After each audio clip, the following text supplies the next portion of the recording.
A retired teacher's hands at the kitchen table, the morning light falling across the knuckles, the swelling that has thickened over 15 winters, the coffee cup sweating onto the wood, the joints stiff as a folded letter.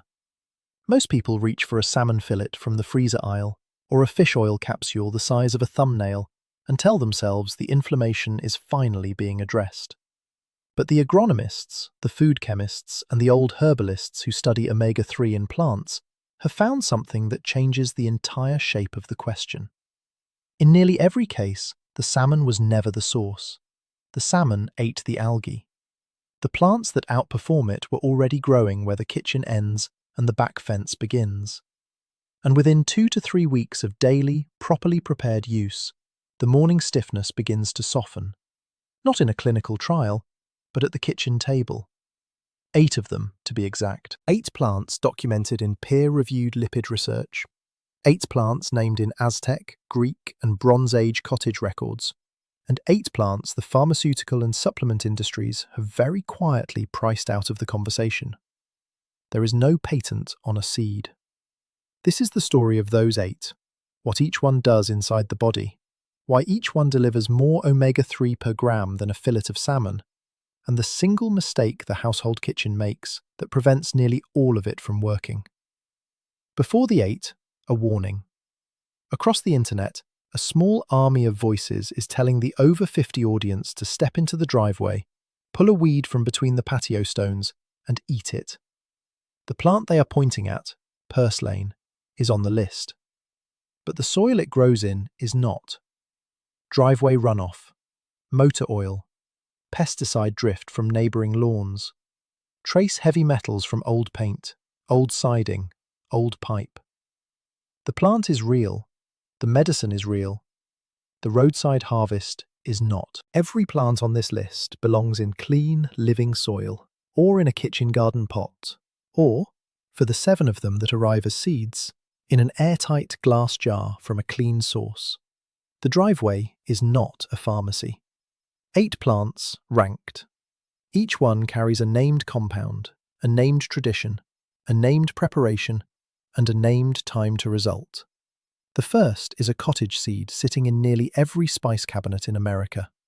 Coming up at number 4, the obscure seed Korean grandmothers crushed for the wheezing breath of asthmatic children. At number 1, the seed Bronze Age farmers grew before the word salmon entered the language. Number 8. Flaxseed. How does a seed older than the Roman Empire, sitting on a spice rack between the cinnamon and the cumin, deliver more alpha-linolenic acid per tablespoon than a 4-ounce serving of farmed Atlantic salmon? It does. 2 tablespoons of ground flax holds roughly twice the omega-3 of that fillet. Flax carries alpha-linolenic acid, ALA, at 53% of its oil content. It also carries lignans, in particular a compound called secoisolariceresinol diglucoside, abbreviated SDG. And it carries soluble fibre, the kind that thickens cool water into something the texture of egg white. ALA is the parent omega-3. Every long-chain marine omega-3, EPA, DHA, is built by the body from ALA, given the right enzymes, the right cofactors, and the right kitchen conditions. Inside the cell membrane, ALA replaces the brittle omega-6 saturated fat that years of corn oil and soybean oil have layered in. The membrane softens. Inflammatory signaling, the same signaling that thickens the knuckle, scorches the gut lining, fogs the morning thought, slows. Here is the mistake nearly every flax-eating household makes. Whole flax passes straight through the digestive tract. The seed coat is brittle, glossy, sealed. It does not break in the stomach. It exits intact. The seed must be ground, fresh, in a clean coffee grinder kept for that purpose, ground that morning, not the night before, not the week before. 2 tablespoons of whole flax, 20 seconds in the grinder, golden brown meal the colour of old paper. Stir into oatmeal, yogurt, kefir, or a glass of cold water. Daily, for 14 days minimum. The proof signal is the aroma, a faint nuttiness like the first crust of fresh bread. Anything sharp, Anything paint-like means the seed has gone rancid and the omega-3 has oxidized. Discard it. Ground flax bioavailability is roughly fourfold higher than whole.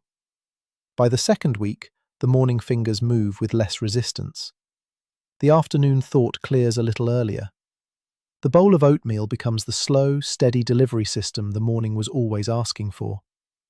The SDG lignin also feeds the gut microbiome, which converts it into enterolactone, a compound traditionally associated with hormonal balance in the post-menopausal years. Households that have lived with stiff fingers and clouded mornings for years often notice the change before any blood test does. A pound of flaxseed at the cooperative store costs roughly $2. A bottle of fish oil capsules at the pharmacy, 30-day supply, lower bioavailability if oxidized in shipping, costs $28 to $40. The supplement industry sold the country a capsule. The cabinet had the seed all along. But flax is the template. Number 7 on the count is a seed that does something flax cannot. It does not just deliver omega-3. It carries the water that lets the cell absorb it. Number 7. Chia. Why did the runners of the pre-Columbian Aztec courts, men who covered 80 miles in a day to carry a single message, chew a handful of these black and white pinpoint seeds before sunrise, again at midday, and again at dusk? Because the seed solves a problem that flax does not. It carries water. Chia holds roughly 30% ALA by weight. It also holds a soluble mucilage, a long-chain polysaccharide that absorbs up to 12 times its weight in water and sets into a soft, translucent gel within 15 minutes of soaking. And it holds a quiet measure of complete protein, all 9 essential amino acids. Dr. Wayne Coates, research professor at the University of Arizona's Office of Arid Lands Studies, began his work on chia in 1991. The system that brought chia from a forgotten Aztec ceremonial crop to the modern kitchen, the seed cleaning equipment, the cultivar trials, the lipid analyses, came largely out of his Tucson lab. Inside the gut, the gel does 2 things. It slows the release of glucose into the blood, blunting the postprandial spike that drives systemic inflammation. And it lubricates the lining itself, the same lining that, in chronic dryness, allows inflammatory signals to leak. The mistake here is to eat chia dry, scattered onto a salad like sesame. Dry chia draws water from the gut wall. The result is the digestive distress nearly every chia-curious household has experienced and quietly given up on. The seed is meant to be soaked. 1 part chia, 8 parts water, 12 hours minimum. The gel is the medicine. 2 tablespoons of whole chia, 1 cup of cold water, sealed in a glass jar, left overnight on the counter. By morning, a soft black and grey gel the texture of soft pudding. Stir into yogurt, into kefir, into a smoothie. Hydrated chia delivers ALA, fibre, and water in a single pre-digested package. Within 10 days, the afternoon energy steadies. The blood sugar dip at 3 o'clock, the one that drove the cookie, the second coffee, the second sandwich, softens. It hydrates the cell. Then it cools it. The same gel slows water loss through the skin that has felt papery and brittle through 3 winters of forced air heating, begins to hold its moisture again. What the Aztec runner found in a leather pouch, the over 50 kitchen finds in a glass jar. But the chia industry, like the flax industry, like the salmon industry, has a story it does not tell. Chia at the supermarket sells for $15 a pound. The same seed at a cooperative or a bulk bin operation costs $4. The price the supplement industry charges for ALA in capsule form is roughly 20 times the cost of the seed in the jar. Flax delivered the omega-3. Chia delivered the water. Number 6 on the count delivers something neither does, the precise ratio the cell membrane was built around. Number 6. Hemp seed. Why did Russian and Eastern European villages, all the way through the 19th century, treat the soft, green-flecked hemp seed as a daily kitchen staple? Porridge, bread, a butter pressed from the oil. while modern American kitchens left them in a confused holding pattern between the supermarket and the law. Because hemp seed delivers something almost no other plant on this list does: a 3-to-1 ratio of omega-3 to omega-6 fatty acids, which is roughly the ratio inside the human cell membrane itself. Hemp hearts, the hulled inside of the seed, carry alpha-linolenic acid at around 20% of total fat, gamma-linolenic acid, GLA, at around 3%, and stearidonic acid in trace but bioactive quantity. Stearidonic acid sits one enzymatic step closer to EPA than ALA does. Dr. Udo Erasmus, biochemist, author of the lipid textbook Fats That Heal, Fats That Kill, built much of the modern Western case for the omega-3 to 6 ratio on hemp's profile. The 3-to-1 ratio is not theoretical. It is the ratio the cell membrane has been evolved around for somewhere on the order of 2 million years. Here is what almost no popular health channel will say plainly. The body's conversion of plant ALA into EPA and DHA, the long-chain omega-3s that actually quench inflammation, runs at roughly 5 to 10%. The reason is not the ALA. The reason is the omega-6.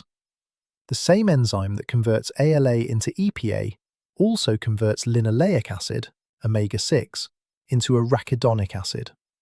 When the diet is flooded with corn oil, soybean oil, sunflower oil, canola oil, the enzyme is occupied. The ALA is shouldered aside. ALA does not fail, the kitchen does. Cut the industrial seed oils and the conversion runs as designed.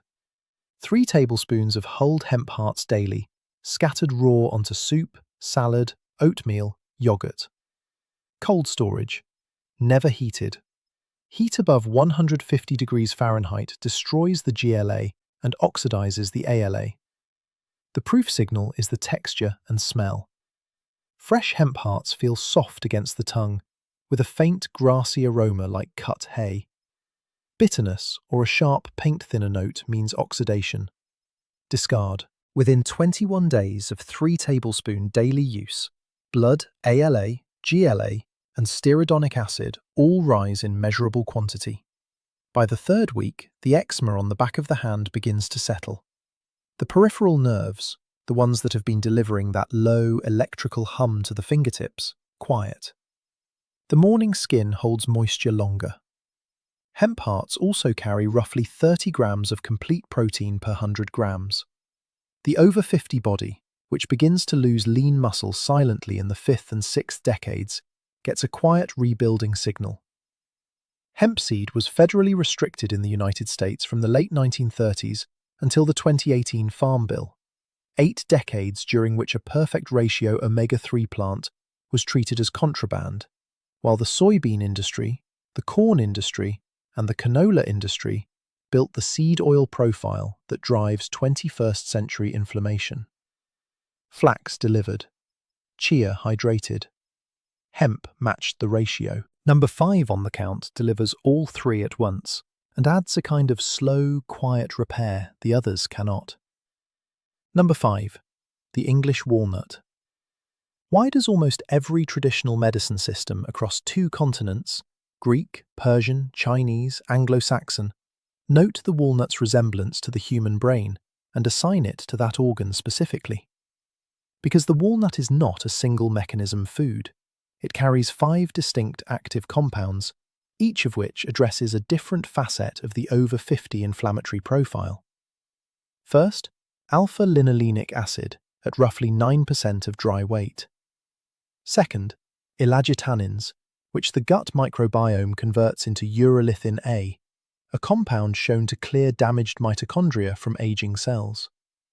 Third, alpha-tocopherol, the bioactive form of vitamin E. Fourth, copper, in chelated food form availability. Fifth, and most quietly, melatonin. In 2005, Dr. Russell Reiter and his colleagues at the University of Texas Health Science Center at San Antonio published a study in the journal Nutrition, demonstrating that the English walnut contains roughly 3.5 nanograms of melatonin per gram, and that consuming walnuts measurably raises blood melatonin and total antioxidant capacity within hours. Melatonin is not only a sleep hormone. Inside the cell, it functions as one of the most potent free radical scavengers the body produces, and after age 50, it produces it less and less. Now, here is a point where much of the popular advice is simply wrong, and it is worth pausing on. The over 50 audience has been told for 40 years that nuts are too high in fat. The directive came out of the saturated fat fear of the 1980s, a directive that conflated industrial trans fats with whole food fats and sent an entire generation toward low-fat margarine.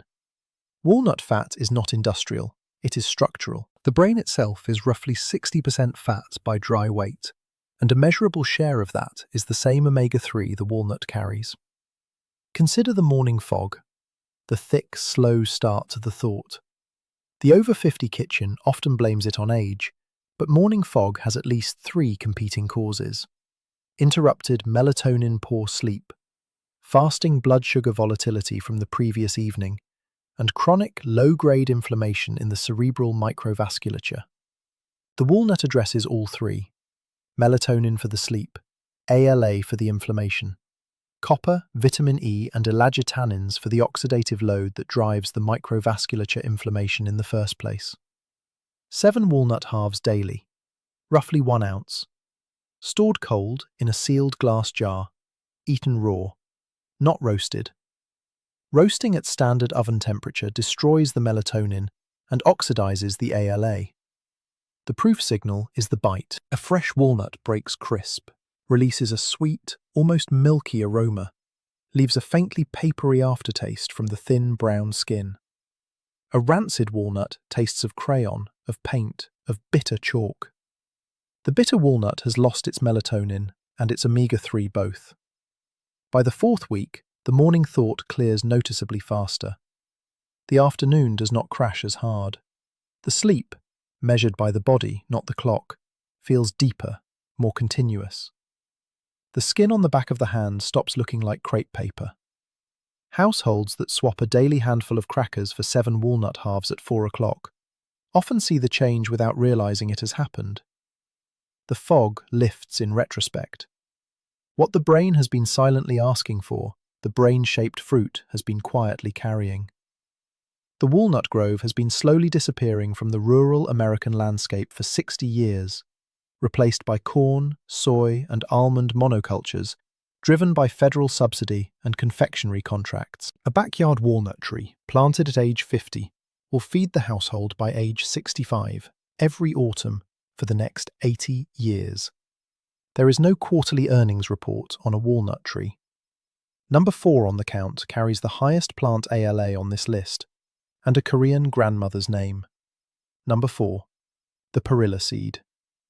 Why have Korean and Japanese grandmothers, for at least 400 documented years, crushed these tiny brown seeds into a fine flour and stirred them into broth for any child whose breath had become wheezy, whose eyes had begun to water in spring, whose skin had erupted in the fine red dots of allergic reaction?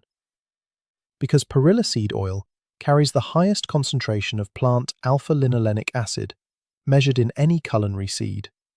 Peer-reviewed analyses report 54 to 64% ALA by oil weight.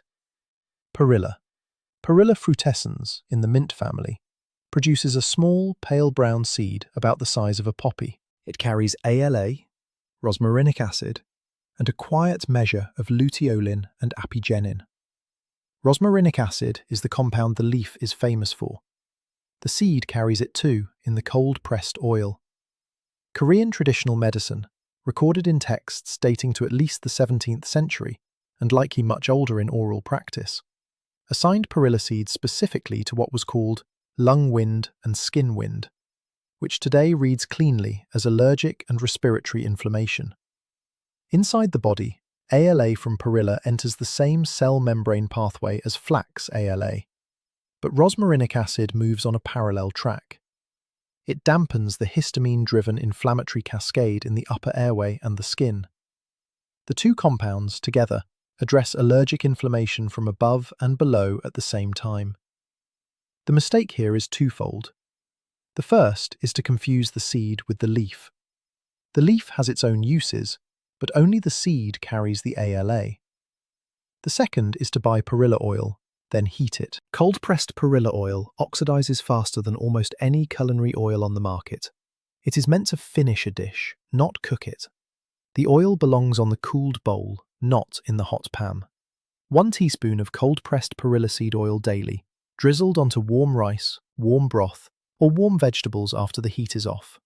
Or, for the household that prefers the seed itself, 1 tablespoon of crushed seed, fresh ground in a clean mortar, stirred into yogurt or oatmeal. The proof signal is the colour. Fresh perilla oil is the colour of strong green tea, a clean, vegetal yellow-green. Oil that has gone amber, or that smells faintly of fish, has oxidized. Within 21 days, the seasonal nasal congestion softens, the skin reactivity quiets, the breath in spring weather feels longer. By the 4th week, the spring morning that for 15 years began with a sneeze and a tissue begins instead with a clear glass of water and a usable nose. The same rosmarinic acid quietly stabilizes mast cells across the gut wall, which is why some perilla-using households also notice a softening of the post-meal bloating they had attributed to age. What the Korean kitchen has been doing for the asthmatic grandchild for 4 centuries, the over 50 allergic kitchen can do for itself.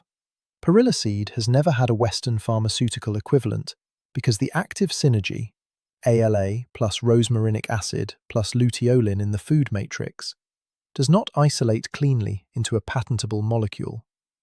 The pharmaceutical industry needs a single molecule. The plant offers a chord.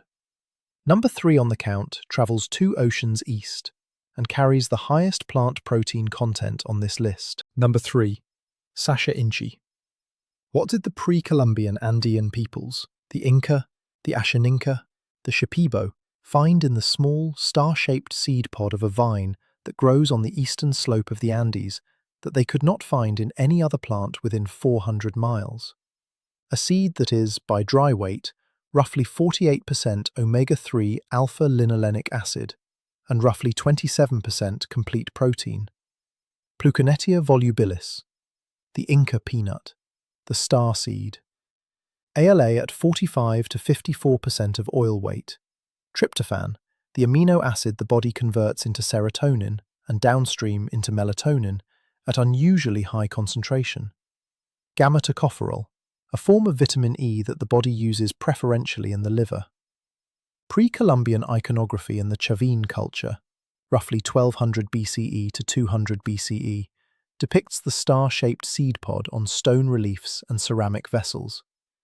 The plant has been cultivated in the upper Amazon basin for at least 3,000 years. Inside the body, Sacha inchi delivers ALA on the standard cell membrane pathway. The tryptophan delivers a separate, slower benefit, a steady supply of the precursor for serotonin synthesis. In an over 50 body where chronic, low-grade inflammation has been quietly suppressing serotonin production for years, the supply matters. The mistake here is to eat Sacha inchi raw. The raw seed contains alkaloids and saponins that produce a bitter taste and, in some households, mild gastric upset. Traditional preparation and modern food science standard practice calls for a brief, dry roast at low temperature. Roasted, the bitterness leaves. The omega-3 remains. 1 ounce of dry roasted Sacha inchi seeds daily, roughly 30 seeds. Or 1 teaspoon of cold-pressed Sacha inchi oil, drizzled onto food after cooking, never heated. Stored cold. The proof signal is the snap. A correctly roasted Sacha inchi seed breaks crisp, with a flavour somewhere between an almond, a peanut, and a pumpkin seed. A rancid one tastes of cardboard. Within 3 weeks, the morning mood, the slow, grey weight that has settled into the first hour after waking, begins to lighten. Tryptophan precursor delivery is slow but cumulative. By the 4th week, the joints that had begun to feel mechanical at 55 begin to feel hinged again. The mood that had settled into a low hum of weariness begins to find its colour. Sacha inchi protein is also unusually digestible, over 90%, which makes it one of the few plant sources that delivers usable amino acids without the post-meal heaviness common to soy-based protein. What the Andean kitchen has carried down through 3,000 years, the over 50 body still recognizes. Sasha Inchi has been on the brink of mass market availability for a decade. It has not crossed. The reason is not nutritional. The reason is logistical. The plant grows only on the eastern slope of the Andes. The supply chain is short, regional, indigenous-owned, and unsuited to large-scale corporate consolidation. The plant has refused to be franchised. Number 2 on the count grows in nearly every untended American backyard, between the sidewalk crack and the back fence, and is the most aggressively priced out plant on this list. Number 2. Purslane. What is the leafy green that Hippocrates, the Greek physician working in the 5th and 4th centuries BCE, prescribed for what he called the flux of the bowels and the fire of the joints, that the eclectic physicians of 19th century America catalogued in the King's American Dispensatory of 1898, that grows wild in nearly every untended yard between Maine and California, and that nearly every modern American homeowner sprays with herbicide every June. Purslane. Portulaca oleracea, the single highest concentration of alpha-linolenic acid measured in any leafy green plant on the planet. Per gram of fresh leaf, purslane carries roughly 400 milligrams of ALA, 5 times what spinach carries, 10 times what most lettuces carry. It also carries betalanes, the same red-violet pigment family that gives beetroot its colour. And it carries a generous measure of magnesium and potassium. The Greek name was Andrachny. The Pennsylvania Dutch called it pusley. Appalachian and Ozark herbalists called it pigweed and ate it through the worst summers of the Depression. Hippocratic medicine assigned it to inflammation of joint and gut alike. None of those traditions had a fish. Inside the body, purslane ALA enters the standard membrane pathway. The betalanes move separately. They are direct free radical scavengers, with documented anti-inflammatory activity in joint and skin tissues. The magnesium quietly relaxes the small, smooth muscle fibers of the digestive tract and the vascular wall. Now, the warning. Purslane grows in driveway cracks, sidewalk seams, alley margins, the strip between the road and the lawn. It also concentrates lead, cadmium, and pesticide residues from those same surfaces. The plant is real, the roadside harvest is not. The plant belongs in clean, living soil. A 4x4 kitchen garden bed. A large terracotta pot on a balcony. Certified organic seed from a reputable supplier. 1 cup of fresh purslane leaves daily. Raw in salad, briefly steamed, or stirred into broth, paired with a teaspoon of olive oil to support fat-soluble absorption. The plant grows quickly, often producing harvestable leaves within 30 days of seed planting. The proof signal is the leaf itself. Small, fleshy, paddle-shaped, slightly thickened, the colour of new spring leaf. The stem snaps cleanly.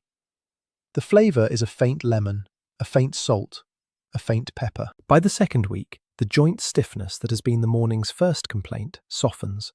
The skin reactivity quiets. The summer salad becomes the slow, daily delivery system.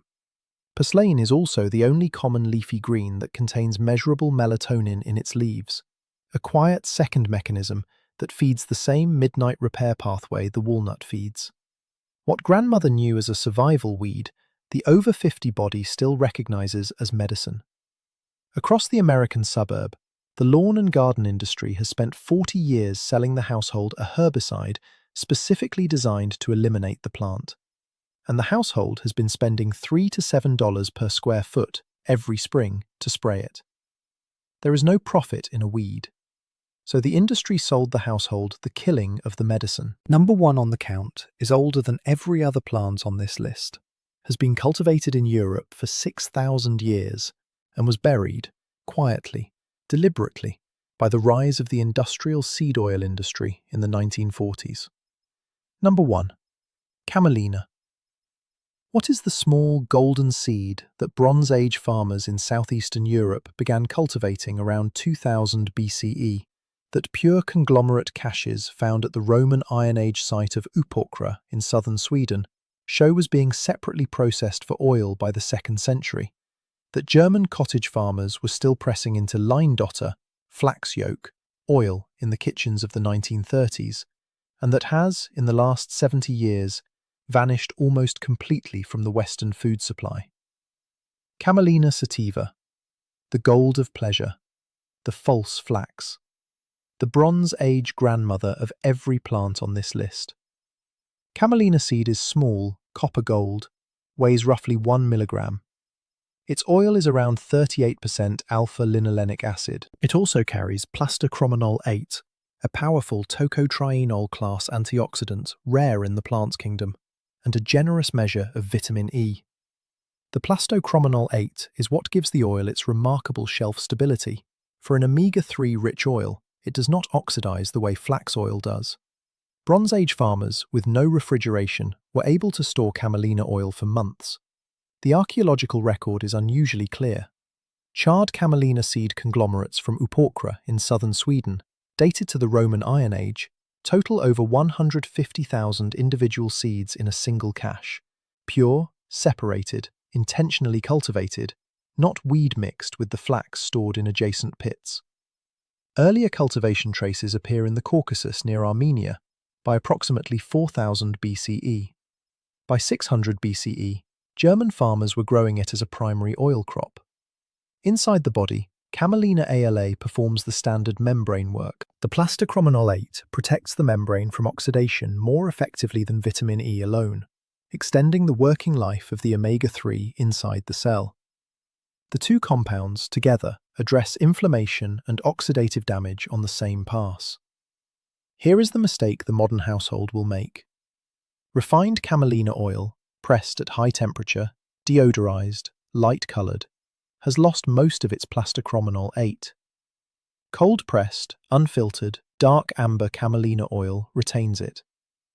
Most of what is sold as camelina oil in mass retail today has been refined. The plant offers the medicine. Industrial processing removes it. 1 tablespoon of cold-pressed, unfiltered camelina oil daily, drizzled onto food after cooking, or used as a finishing oil on bread, salad, or grain. Stored cold, in dark glass. The proof signal is the color and the taste. Real camelina oil is dark amber gold, roughly the color of old honey held to lamplight. The flavor is mild, faintly nutty, with a long, slow finish that does not turn bitter. A pale, neutral oil is a refined oil and is not what was eaten in the cottage. By the 3rd week, the cardiovascular markers, blood pressure, triglyceride profile, begin their slow, steady walk in the right direction. The morning joints loosen. The skin recovers a quiet, stable luminosity that has been gone since the supermarket replaced the cottage. Camelina is also one of the few oilseed crops that thrives in cold, marginal soil, the same kind of soil that sustained Bronze Age and Iron Age European farms before industrial fertilizer existed. The plant does not need the petroleum input that modern industrial oilseeds require. What 6,000 years of cottage kitchens preserved, the modern industrial supply chain forgot in roughly 2 generations. Here is the final story. In the 1940s and 1950s, the rise of large-scale soybean and rapeseed cultivation in North America and Europe, driven by federal subsidy, by industrial-scale processing, by the rise of margarine and shortening, drove camelina out of cottage cultivation. The 1960s saw it nearly disappear from European agriculture. By the 1980s, the seed banks held a few thousand accessions, and almost no working farms grew it. Bronze Age farmers grew it. The 1940s buried it. There was no profit in a seed that did not need a refinery. 8 plants. The list is finished. Flax in the cabinet, chia in the jar, hemp on the spoon, walnut in the bowl, perilla on the rice, sacha inchi in the morning, purslane in the garden bed, camelina in the cottage line. Each one daily. Each one prepared correctly. Each one within 2 to 3 weeks of consistent use, doing the slow, quiet work the salmon was supposed to do, and doing it without the patent, without the pharmacy, without the price tag. The salmon ate the algae. The seed was already there. The plant did not need to be discovered. It had been on the kitchen table, in the herb pot, behind the back fence the entire time. The over 50 kitchen that takes up these 8 plants will never again need a $30 capsule of fish oil, never again need to hope the supplement chain has been honest about oxidation, never again need to wait for the pharmaceutical industry to remember the seed. The hands at the kitchen table, the same hands that opened this story, swollen and stiff in the morning light, will, by the 3rd week of the 3rd month, find the cup easier to lift, the doorknob easier to turn, the morning easier to begin. The plants did the work. The kitchen remembered them. In the comments, name the one plant on this list that has already lived in the household, and the one that is being added this week. Share this with the friend, the sister, the neighbour, whose hands have been waking up stiff for 3 years too long. These plants belong to grandmothers, to runners, to Bronze Age farmers, to physicians who worked before any pharmaceutical industry existed. The line of inheritance has been broken for 2 generations. The kitchen is where it gets repaired.